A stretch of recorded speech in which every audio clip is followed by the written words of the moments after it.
নমস্কার বন্ধুরা, পদ্মদির রান্নাঘরে আপনাদের সবাইকে স্বাগত। আজ আমরা বানাবো মুচমুচে মুখরোচক বাঁধাকপির পকোড়া। বাঁধাকপির পকোড়া বানানোর জন্য প্রথমে বাঁধাকপিটিকে সরু সরু করে কুচিয়ে নিতে হবে। এবার এতে একে একে দিয়ে দেব পেঁয়াজ কুচি, কাঁচা লঙ্কা কুচি, ধনেপাতা কুচি, বেসন, একই সাথে দিয়ে দেব হলুদ গুঁড়ো, লঙ্কার গুঁড়ো, চাট মশলা। এরপর এতে দিয়ে দেব সামান্য কালো জিরে। একই সাথে দিয়ে দেব পরিমাণ মতো নুন। এবার সব কিছুকে হাত দিয়ে মিশিয়ে ভালো করে মেখে নেব।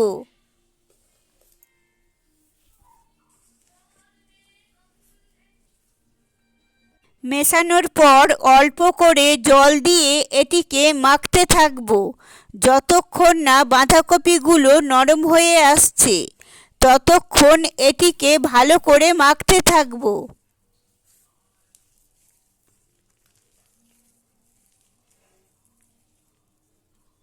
দেখুন বাঁধাকপিগুলো নরম হয়ে গিয়েছে। এবার এটি ভাজার জন্য তৈরি হয়ে গিয়েছে।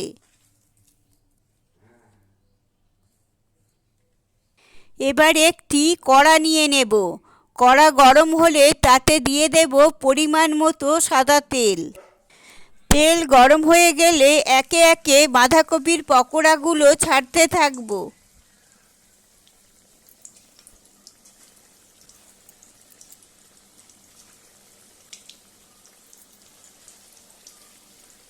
পকোড়াগুলি লাল হয়ে এলে উল্টে অপর পিঠটি ভেজে নেব।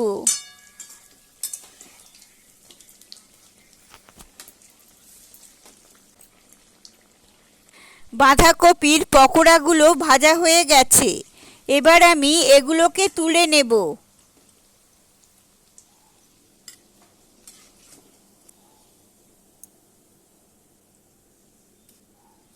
একইভাবে বাকি পকোড়াগুলোকেও ভেজে নেব।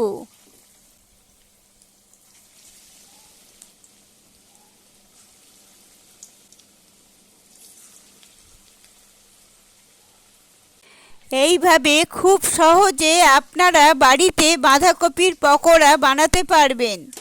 যদি আমার এই রেসিপি আপনাদের ভালো লেগে থাকে তাহলে অবশ্যই লাইক এবং শেয়ার করবেন।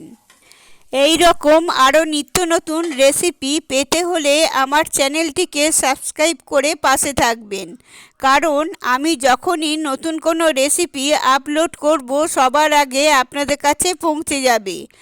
আপনারা সবাই খুব ভালো থাকবেন, সুস্থ থাকবেন। ধন্যবাদ।